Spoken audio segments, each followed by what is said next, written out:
حضرت غوث پاک جیلانی شیخ عبد القادر رضی اللہ تعالیٰ غوث اعظم درمیان اولیاء جو محمد درمیان انبیاء، غوث اعظم کا ولیوں میں وہی مقام ہے جو نبیوں میں رسول کریم کا مقام ہے۔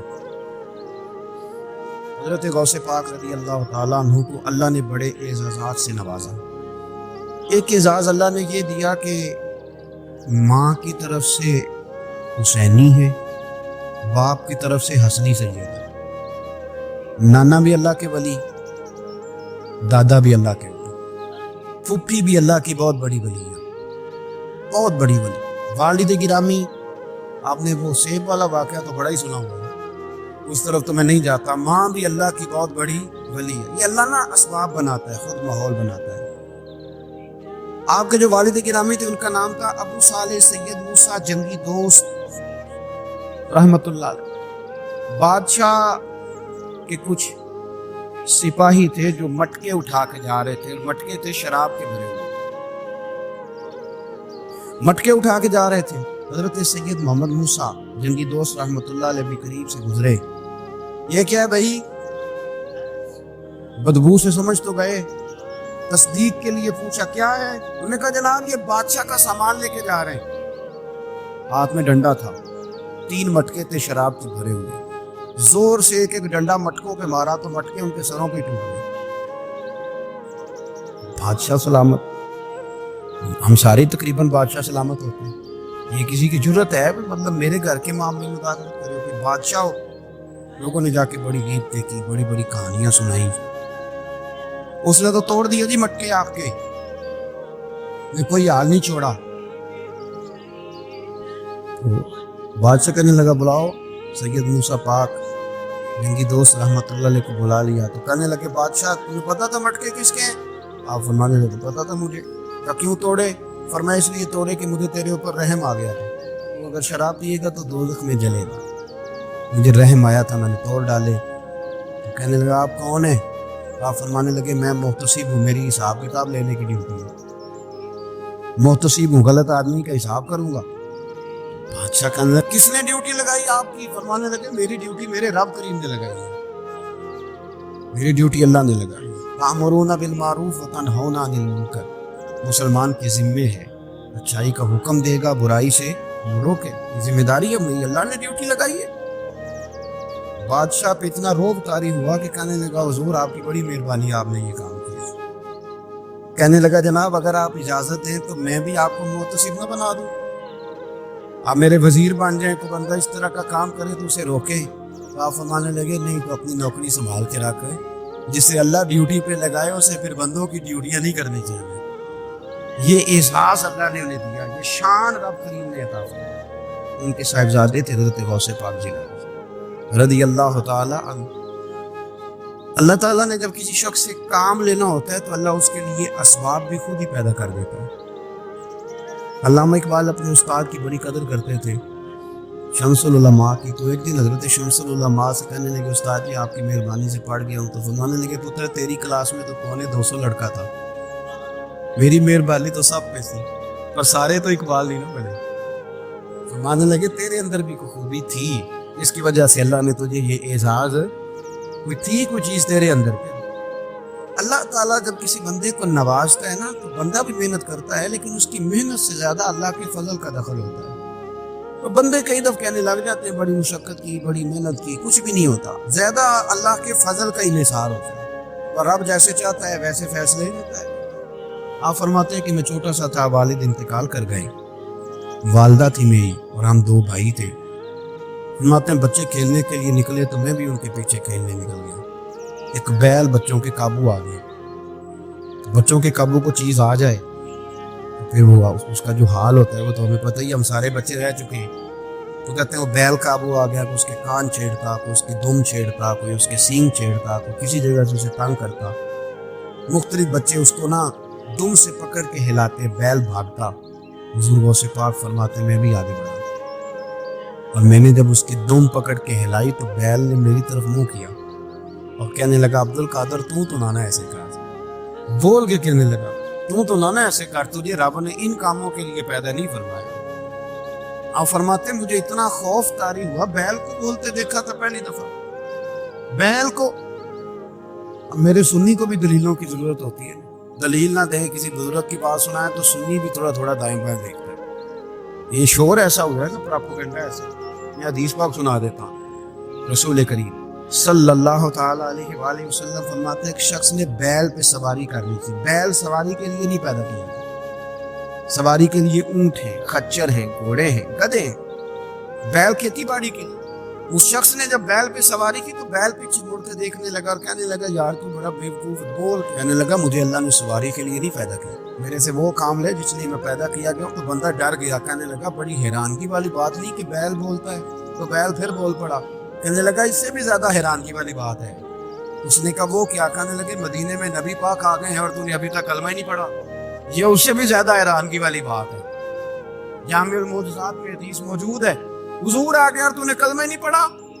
وہ شخص کہتا ہے میں سر پٹ دوڑا، جب آگے سامنے کھڑا ہوا تو حضور مسکرائے، فرمایا آجا پڑھ لے کلمہ، مجھے پتا ہے تجھے کس نے بھیجا ہے۔ اللہ والوں کی باتیں مان لیا کریں۔ میں بڑی ذمہ داری سے کہتا ہوں رب کریم کے کوئی بندوں کی بات کتاب و سنت کے خلاف نہیں ہوتی، وہی تو کتاب و سنت آگے پہنچانے والے ہوتے۔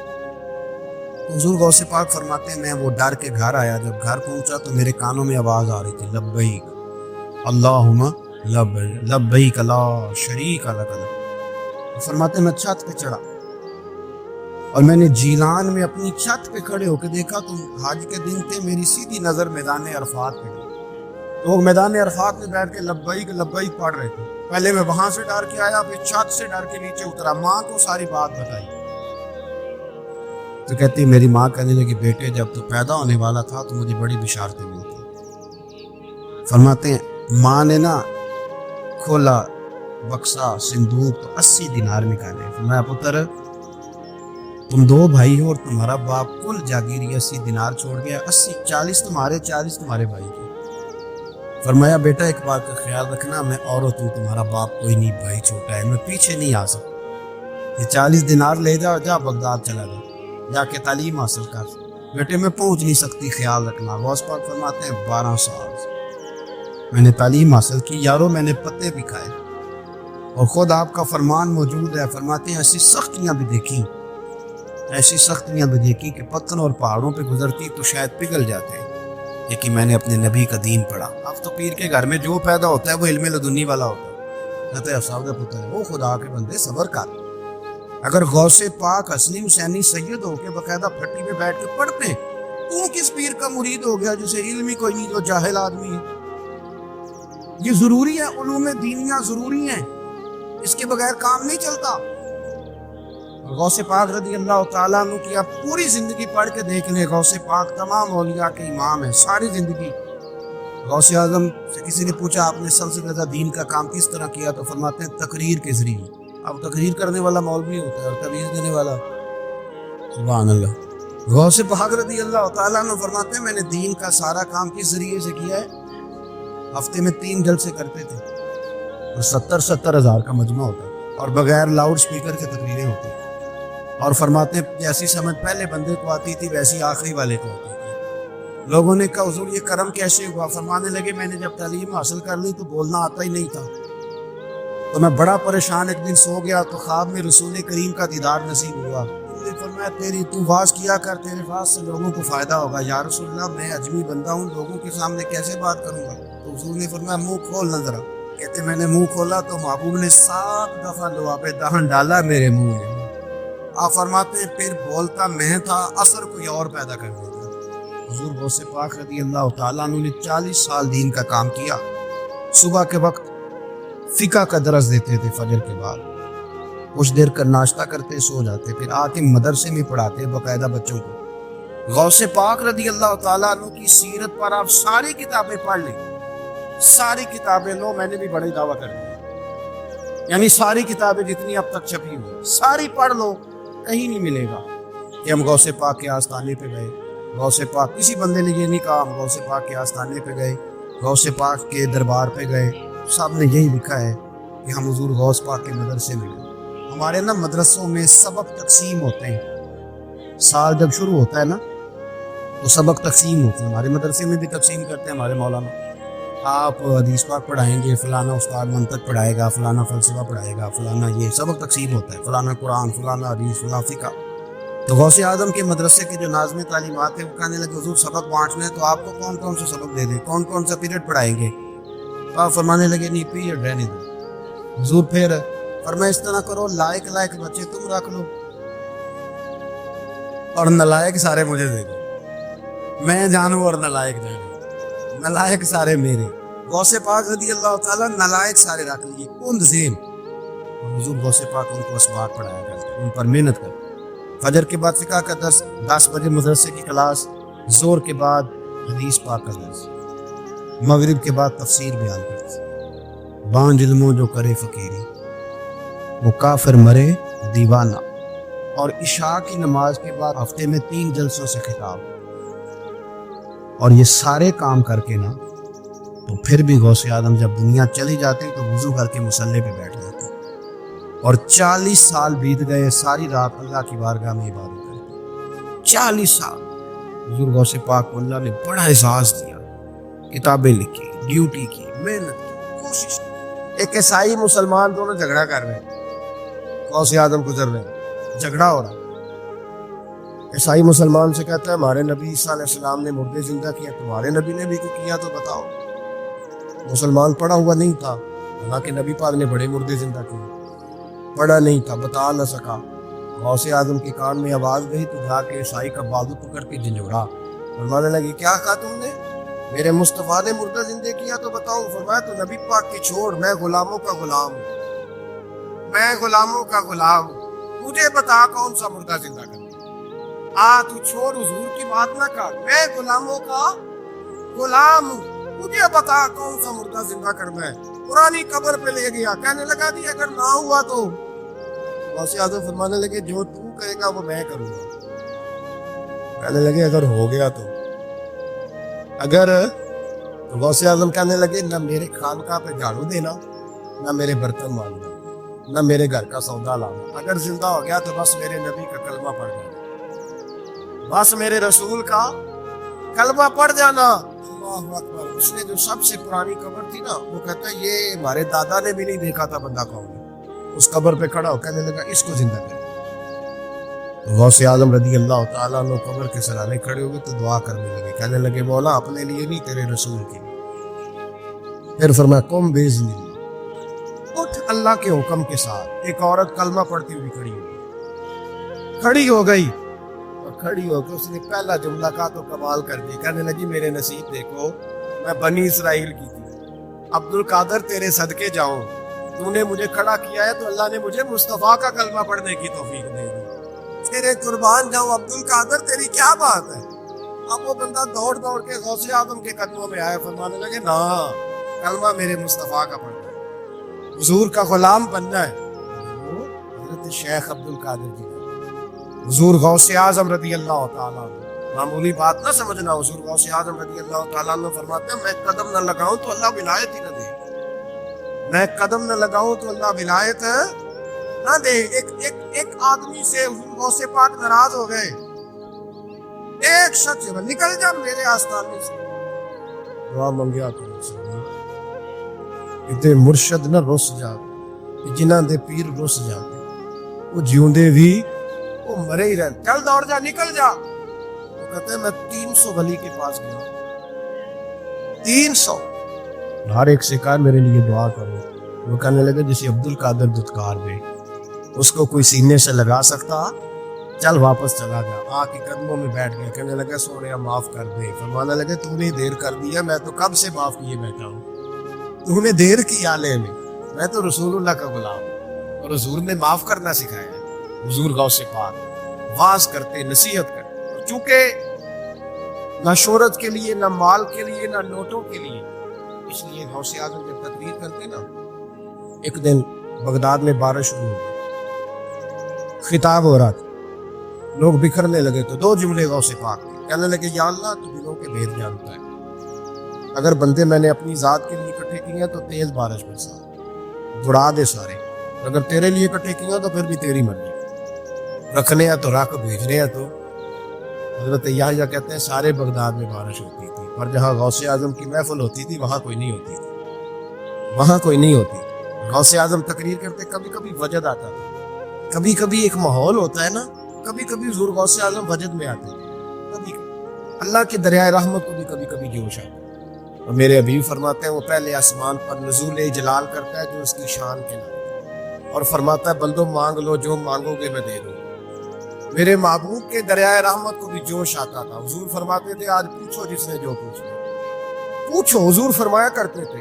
ایک دن حضرت ربیعہ بن کعب سامنے کھڑے ہیں تو میں سالی یا ربیعہ جو دل کرتا ہے مانگ لے تیرا نبی تجھے دے دے۔ کبھی کبھی دریائے کرم جوش میں، تو غوث اعظم کو کبھی کبھی جوش آتا تھا۔ ایک دن تقریر کرتے کرتے کرتے کرتے جذبات میں آ گئے، جوش میں یوں نظر اٹھائی تو حضرت خضر گزر رہے اوپر سے، اور جوش جذبات میں فرمانے لگے او بنی اسرائیل کے ولی ذرا نیچے تو اتر، ذرا محمد عربی کے غلام کی بھی چند باتیں سن کے جا، آپ تجھے سناؤ رسول اللہ کے غلام کس طرح تھے۔ عالم وجد میں کیف تھوڑی دیر گزری تو تڑپنے لگے، مجمع پہ سکوت تاری، لوگ سمجھ نہیں رہے ہو کیا رہا۔ ایک آپ کے خلیفہ تھے حضرت علی بن ہیتی، وہ دیوار کے ساتھ ایک لگا کے سو رہے، سارا مجمع دم بخود ہے، یہ کیا ہونے لگا؟ غوث پاک اٹھے، تقریر وہیں رہ گئی، علی بن ہیتی کے پاس جا کے یوں ہاتھ باندھ کے کھڑے ہوئے اور دیر تک نبی پاک پہ درود پڑھتے رہے۔ ان کی آنکھ کھلی تو وہ بھی روئے، غوث اعظم بھی روئے، دعا ہو گئی، جلسہ ختم۔ غوث پاک سے تو پوچھنے کی طاقت ہی نہیں تھی نا کسی کی، ان سے کون پوچھے؟ لوگ حضرت علی کے پاس، حضرت علی بھی نہیں تھی رحمت اللہ علیہ، حضور یہ کیا ہوا ہمیں سمجھ نہیں آئی۔ آپ فرمانے لگے تمہیں کیا بتاؤں، تم کسی معمولی پیر کے ماننے والے نہیں ہو، میں آج غوث اعظم کی محفل میں بیٹھے بیٹھے مدینے پہنچ گیا اور مجھے رسول اللہ کے جلوے نظر آنے لگے ہیں، اور میرے شیخ کا کمال دیکھو، جو میں خواب میں دیکھ رہا تھا عبد القادر ظاہری آنکھوں سے نظر فرما رہا، ظاہری آنکھوں سے، عالم وجد میں، کیف سرور میں۔ جب غوث اعظم تقریر کرتے تھے نا، 50 آدمی اس کونے سے کھڑے ہوتے تھے، کہتے تھے حضور ساری زندگی گناہ کیے ہیں، اب توبہ کرتے ہیں، اب دوبارہ گناہ نہیں کریں۔ اس کونے سے 15 کھڑے ہوتے تھے، حضور ڈاکے ڈالنے سے، اب توبہ، آپ کی بات نے دل بدل دیا ہے، اللہ نے توفیق ہدایت دے دی۔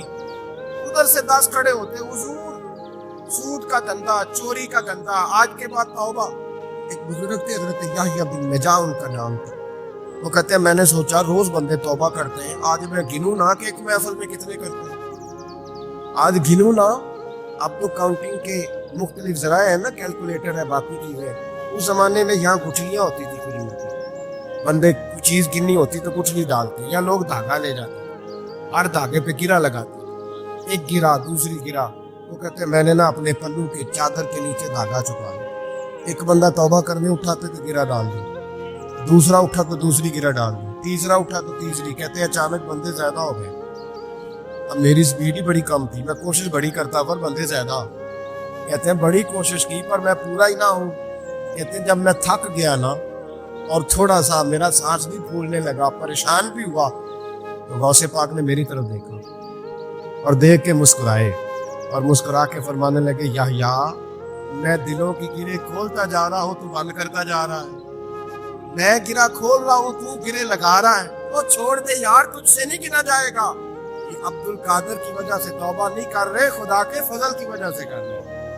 اور اللہ کا فضل گنا جا سکتا نہیں، شمار کیا جا سکتا، اور وہ نہ کر۔ آپ نے 40 سال لوگوں کو تبلیغ فرمایا، ہزاروں یہودیوں نے کلمہ پڑھا، لاکھوں عیسائیوں کا بڑا عالم تھا، وہ کہتا ہے میں پوری انجیل پڑھتا تھا، جتنے نسخے تھے سب مجھے یاد سے، لیکن میں متاثر ہو گیا اسلام سے، یمن کا رہنے والا تھا، میں نے ایک ٹھان لی اس کے ہاتھ پہ کلمہ پڑھنا ہے جو اس وقت نبی پاک کی امت میں سب سے زیادہ شان والا۔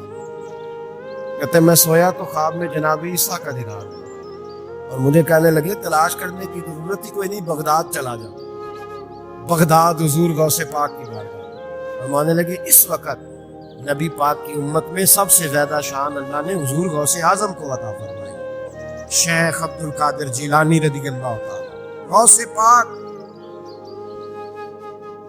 ہم کوئی دیوانے لوگ نہیں، یا ہمیں شعور نہیں، ہمیں عقل نہیں. غوث اعظم نے 40 سال شام میں وضو کیا اور فجر تک اللہ کی عبادت. فرماتے ہیں میرے مالک نے کہا عبد القادر کچھ مانگ لے. نہ اپنے لیے مانگا نہ اولاد کے لیے. کہنے لگے مولا قیامت تک جو میرا نام لے نا اسے بغیر توبہ کے مرنے نہ دینا, مرنے لگے تو توبہ کی توفیق دے دینا. فرماتے ہیں میرے مالک نے وعدہ کیا ہے جو میرا ماننے والا ہوگا بغیر توبہ کے نہیں مرے. حضور غوث پاک رضی اللہ تعالیٰ عنہ فرماتے ہیں میں تو قیامت میں بھی اتنی دیر جنت میں نہیں جاؤں گا جب تک سارے مرید نہ ساتھ چلے جائیں. امام محمد ایک بزرگ گزرے ہیں, لطف کی باتیں چھیڑ دی ہیں میں نے, آج مضمون لطف کا ہے. امام محمد حضرت امام اعظم کی شاگرد ہیں. ان کے پاس ایک بندہ آیا, کہنے لگا حضرت صاحب مسئلہ پوچھ رہا ہے. فقہ کے امام تھے, کہا پوچھو مسئلہ. تو کہنے لگا حضور میں منڈی گیا تھا تو ایک ٹوکری لایا ہوں. کیا ہم کیا کہتے ہیں, پیٹی کہتے ہیں کریٹ کہتے ہیں, دونوں کہتے ہیں. تو کہتے ہیں وہ میں ایک پیٹی لایا ہوں, ایک ٹوکری سیب کی بھری ہوئی. حضور اب میں نے کھول لیا تو آدھے صحیح ہے آدھے خراب ہے, آدھے ٹھیک ہے آدھے خراب ہے, تو میرے لیے فتویٰ کیا ہے, صحیح رکھ کے باقی واپس کر دوں؟ امام محمد فرمانے لگے نہیں, شریعت کہتی ہے یا سارے رکھ یا سارے واپس کر. یہ کہے تو رونے بھی لگ گئے ساتھ. کہنے لگا حضور مسئلہ مجھے بتایا ہے. رونے آپ لگ گئے. کہنے لگے مجھے بھی کوئی بات یاد آ گئی ہے. قیامت میں جب کسی استاد کے شاگرد جائیں گے, کسی پیر کے مرید جائیں گے, تو کہنے لگے جب مصطفیٰ کے غلام جائیں گے, جب غوث اعظم کے ماننے والے جائیں گے تو کچھ اچھے ہوں گے کچھ برے ہوں گے, تو ہم بھی کہیں گے یا اللہ یا سارے رکھ یا سارے بھیج یا سارے رکھ یا. تو فرمایا رب کریم نیکوں پہ ظلم تو کرے گا نہیں, اس لیے امید ہے وہ کہے گا میں نے جنت کھول دی ہے, لہذا رسول اللہ کی ساری امت ہی جنت میں داخل ہو جائے, ساری امت ہی جنت میں داخل ہو جائے. پیش حق مجدہ شفاعت کا سناتے جائیں گے, آپ روتے جائیں گے, ہم کو ہنساتے جائیں گے, آگے جنت میں محمد مسکراتے جائیں گے, پھول رحمت کے گریں گے, ہم اٹھاتے جائیں گے. حشر میں ہوگا ہمارا داخلہ اس شان سے, ہم یا رسول اللہ کا نعرہ لگاتے جائیں گے, یا رسول اللہ کا نعرہ حضور غوث پاک رضی اللہ تعالیٰ عنہ فرمانے لگے میں نے عرض کی مولا میرا نام لینے والے بغیر توبہ کے نہ مرے. تو فرمایا عبد القادر جب وعدہ رہا جو تیرا نام لے گا مرنے سے پہلے توبہ کی توفیق دے گا. ان نسبتوں کو لوگ معمولی سمجھتے, ان کو معمولی جانتے, اور حضور غوث پاک. ایک بات مجھے پسند بڑی ہے, اگرچہ میں نام نہیں لینا چاہتا کس نے لکھی ہے, میں نے لیا بھی تھا کئی دفعہ, لیکن بات بڑی کمال ہے, غیروں کی ہے, اور میں نے تو اس ایک حوالے کے لیے پوری کتاب 10 جلدوں کی منگا کے رکھی ہے, ایک حوالے کے لیے, ایک بات کے لیے. غوث اعظم کا دھوبی فوت ہو گیا. کون؟ پتہ نہیں آپ کو بھی اتنا ہی مزہ آ رہا ہے جتنا مجھے آ رہا ہے. حضور غوث اعظم کا دھوبی فوت ہو گیا, کپڑے دھوتا تھا. بعد میں اس دھوبی کو کسی نے خواب میں دیکھا تو پوچھا کیا بنا, تو کہنے لگے کچھ بھی نہیں. فرشتے نے آ کے پوچھا من ربو کا, رب کون ہے؟ تو میں نے کہا میں تو غوث پاک کا دھوبی ہوں. اس نے پوچھا ماں دینو کا, تیرا دین کیا ہے؟ تو میں نے کہا میں غوث پاک کا دھوبی. فرشتہ پھر کہنے لگا کیسا دیوانہ ہے, میں کہہ رہا ہوں کہ اللہ کا پتہ بتا, رب بتا, تو غوث پاک کا بتا رہا ہے. کہتے ہیں 2-3 دفعہ کہا, جاگ رہے ہیں آپ لوگ, 2-3 دفعہ کہا, بار بار یہی کہتا کہ میں غوث پاک کا, میں غوث اعظم کا دھوبی ہوں. کہتے ہیں حضور غوث اعظم اس کی قبر میں تشریف لائے, قبر میری تے میرے اپیرا جے کر پاوے پھیرا, قبر میری تے میرے اپیرا جے کر پاوے پھیرا, قبر دے وچوں ہڈیاں اٹھ کے مجرا کر سن تیرا. حضور غوث اعظم قبر میں آئے اور فرمانے لگے کیوں تنگ کرتے ہو میرے ماننے والے کو, کیوں تنگ کرتے ہو میرے, یہ کوئی لوارث ہے اس کو تنگ کر رہے ہو؟ کہا حضور اللہ کا پتہ بتاتے ہیں تو آپ کا بتاتے ہیں. فرمانے لگے تمہیں سمجھا رہا ہے, یہ تمہیں سمجھا رہا ہے کہ عبد القادر کے تو کوئی دروازے سے گزر جائے تو اسے خدا یاد آ جاتا ہے, اس نے تو ساری زندگی کپڑے دھو کے دیے. یہ تمہیں بتا رہا ہے کہ مجھے رب بھولا, ان کے تو گلی سے گزر گئے تو اللہ اللہ کرنے لگتا ہے. اور میں نے ساری زندگی کپڑے دھوئے, میں نے ساری زندگی ڈرائیوری کی ہے, میں نے ساری زندگی نوکری کی ہے, میں تابع دار رہا ہوں, مجھے ہی رب بھول گیا ہے. فرماتے ہیں حضور غوث اعظم نے فرمایا مجھ سے پوچھو کیا پوچھنا, مجھ سے پوچھو. فرشتے کہنے لگے ہم پوچھتے ہی نہیں, ہم پوچھتے ہی نہیں, عبد القادر جانے اور خدا جانے. بات ختم ہو گئی. میرے غوث پاک رضی اللہ تعالیٰ عنہ کو اللہ نے جو کمالات عطا فرمائے, حضور غوث اعظم کو اللہ تعالیٰ نے جو مرتبہ, آج بھی ہمارے کچھ دوست گئے ہوئے ہیں بغداد شریف. بغداد شریف کہتے ہیں یار قربان جائیں, ساری دنیا دیکھی ہے. سویرے اٹھ کے دروازے پہ دستک دیتے ہیں خادم, کہتے ہیں کون سا کھانا کھانا پسند کریں. یہ عبد القادر کا آستانہ ہے, یہ غوث پاک کا دربار ہے. آپ جو کہیں گے وہ پک کے آپ کی میز پہ پہنچے گا, اس لیے کہ یہ غوث اعظم کا دروازہ ہے. یہ قیامت تک کھلا ہے فقیروں کے لیے, غریبوں کے لیے, مجبوروں کے لیے. غوث اعظم دریائے دجلہ پہ کھڑے تھے تو غریب رو رہا تھا. فرما کیوں روتے؟ اس نے عرض کی حضور غریب ہو, اللہ سے کہا تھا دھار سفر کرا دے ادھار, اس نے کرایا نہیں. رو رہا ہوں کہ پیسے ہوتے تو رسوا تو نہ ہوتا, ضروری کام تھا دریا کے اس پار. غوث اعظم دوڑے گئے, 100 دینار لائے. ملا واپس آیا تو اس کو 100 دینار دے کے کہنے لگے یہ پکڑ دے, آج کے بعد کسی غریب کو منع نہ کرنا, جو غریب ملے اسے عبد القادر کے کرائے پہ سفر کرا دے. زندگی سخاوت سے بھری ہوئی تھی تو آج بھی ان کا آستانہ سخاوتیں بانٹ رہا. حضرت بشر عافی رحمت اللہ علیہ سے سارا زمانہ پیار کرتا تھا. بغداد کا ایک تاجر کہتا ہے مجھے نہیں بابا اچھا لگتا تھا. تمہارا اپنا اپنا ذہن ہے نا, ہم کہتے ہیں میں نے جدھر ساری دنیا جا رہی ہے وہاں نہیں جانا. کہتے ہیں کہ بابا مجھے نہیں اچھا لگتا تھا نا کہ سارا بغداد عزت کرتا. کیوں نہیں اچھا لگتا تھا؟ کہتے اس لیے کہ بابا نہ صرف فرض مسجد میں پڑھتا تھا, باقی نماز گھر جا کے. تو میں کہتا تھا اتنا ولی ہے تو باقی بھی مسجد میں پڑھے. کہتے ایک دن میں نے کہا جاسوسی کرنی ہے اس کی, جو کہ اسلام میں منع ہے. کہتے حضرت بشر عافی رحمۃ اللہ علیہ نے جمعے کے فرض پڑھے, فرض پڑھ کے نکل گئے دوڑ کے. فرماتے میں پیچھے ہو گیا. میں نے کہا آج میں نے سنتیں چھوڑ دی ہیں پر اس کا پتہ کرنا ہے, سنت نفل بعد میں پڑھوں. کہتے حضرت بشر عافی جلدی سے نہ کہ کباب والی دکان پہ گئے, وہاں سے کباب خریدے. اور میں نے کہا بوڑھے کی عمر دیکھو اور اس کے ذائقے دیکھو, اس عمر میں بھی کباب کھائے گا. اوئے ہوئے, مولوی کو روٹی نے ستایا تھا اس لیے سنت اور نفل چھوڑا ہے. کہتے تھوڑا سا وہ آگے بڑھے تو نان بھائی کی دکان سے نہ نان خریدے. میں نے کہا دیکھو یار, دیکھو اس کے ذائقے, گرم نان کھائے گا. بہت سارے لوگ بغداد میں رات کی روٹی کھاتے ہیں پر یہ گرم کھاتا ہے. کہتے ہیں حضرت وہ نان اور کباب لے کے نا جنگل کی طرف مڑے تو میرے دل میں خیال آیا یار بڑا اس آدمی کا عجیب ذہن ہے, یہ اب سبزے پہ بیٹھ کے یہاں موج کرے گا, کھائے پیے گا, اور سنت نفل چھوڑ دی, اللہ ہزاروں مرید ہے. کہتے حضرت جنگل میں داخل ہوئے, تھوڑا سا سفر کیا تو کچی آبادی آ گئی.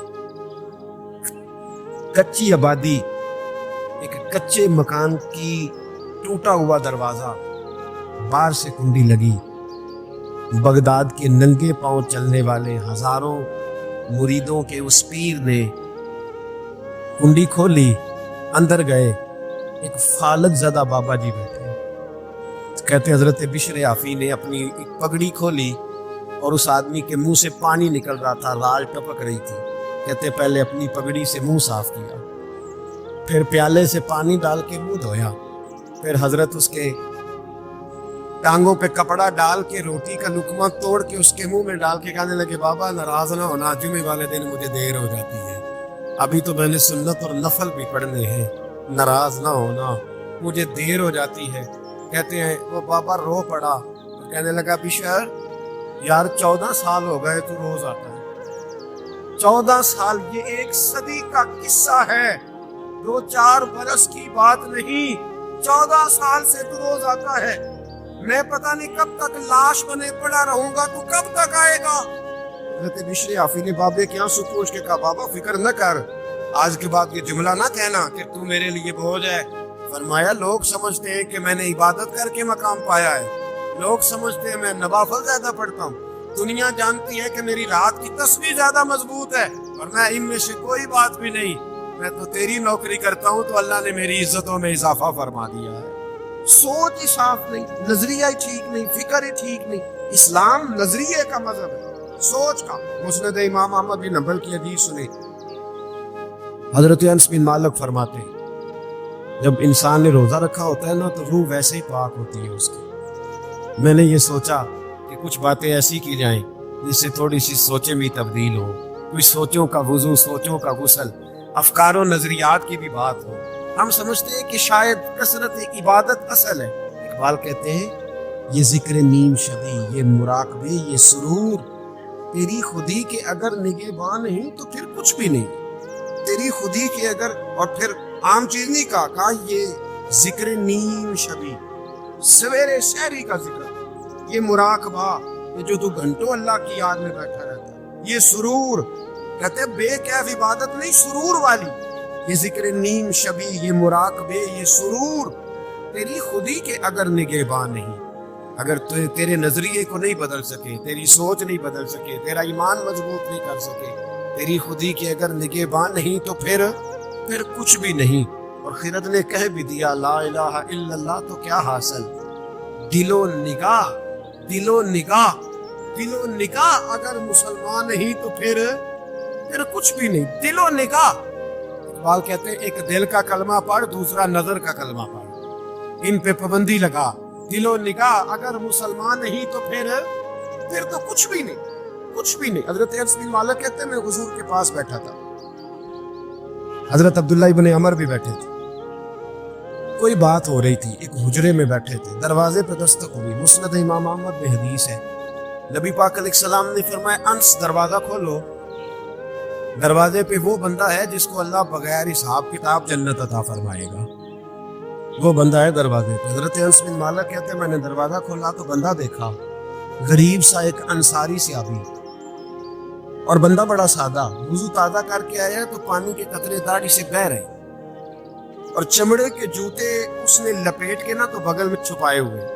آ کے عطیات کی حالت میں بیٹھا، حضور سے دو چار باتیں کی، چلا گیا. ہم اس کا رنگ دیکھتے رہے اور مصطفیٰ کا کرم دیکھتے رہے. اس کو حضور نے جنتی کہا ہے. کہتے ہیں اگلے دن اسی ٹائم اسی وقت ہم حضور کے پاس بیٹھے تھے، پھر دروازے پہ دستک ہوئی. حضور نے فرمایا دروازہ کھولو، دروازے پہ وہ بندہ ہے جسے اللہ بغیر حساب کتاب جنت عطا فرمائے گا، بغیر حساب. کہتے ہیں دروازہ کھولا، اور جیسے ہی میری نظر پڑی، بندہ بھی وہی ہے جو کل آیا تھا، اور انداز بھی وہی ہے جو کل تھا، اسی طرح پانی کے قطرے، اسی طرح جوتے بغل میں.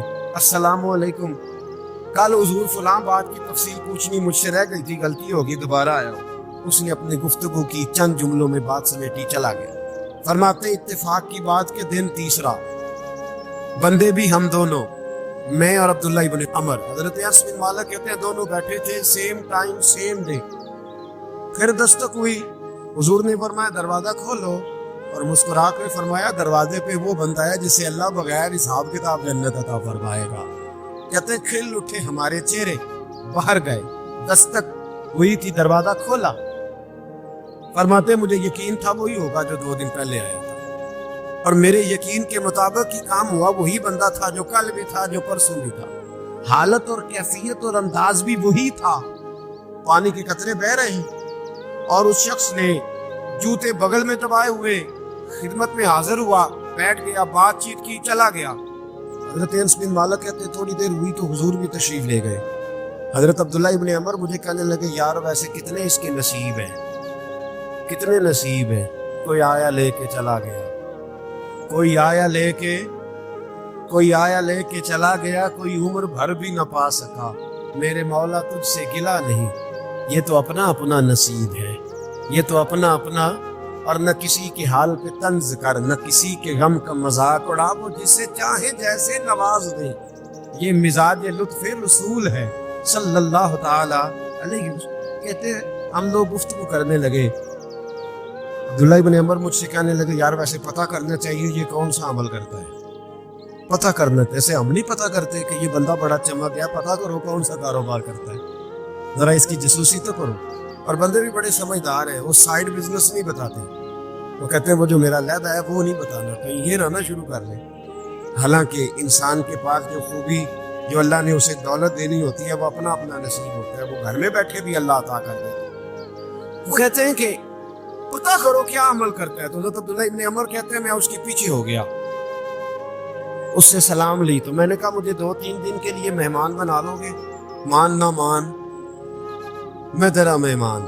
2-3 دن کے لیے مہمان بنا لو گے؟ تو کہتے ہیں مجھ سے کہنے لگا کو گھر میں جھگڑا ہو گیا، کیونکہ پڑوس میں تو تمہارا، قریب ہی تو تمہارا گھر ہے، میرے مہمان بننے کو جھگڑا ہے. تو میں نے کہا چلو ایسے ہی سمجھ لو اور مجھے مہمان بنا لو. کہتے ہیں میں 3 دن اور 3 راتیں اس شخص کے ساتھ رہا. وہ کتنا صدقہ کرتا ہے میں نوٹ کرتا رہا, نماز کتنی پڑھتا ہے اس کا کیا. میں چاہتا تھا کہ وہ عمل مجھے ملے. اس کی برکت سے مصطفیٰ نے اسے 3 مرتبہ جنتی فرمایا ہے تاکہ وہ کیفیات مجھے بھی ملے. حضرت عبداللہ ابن عمر کہتے ہیں کہ میں نے کوئی خاص چیز نہیں دیکھی. وہ عشاء پڑھتا تو فجر تک بستر پہ کروٹیں لیتا اور میں الحمدللہ اٹھ کے تہجد بھی پڑھتا, نوافل بھی پڑھتا. کہتے ہیں وہ 1 سپارہ پڑھتا, میں 3 پڑھتا. فرماتے اس نے 3 دنوں میں کھجور بھی صدقہ نہیں دی, کھجور بھی, اور میں نے بڑے بڑے غریبوں کی مدد کی. میں کہنے لگا کہ عمل تو میرا زیادہ ہے اس سے, پھر خوبی کیا ہے. خاص توجہ کرنا, اسلام اور دین کا جو فکری اساس ہمیں صحابہ نے دی.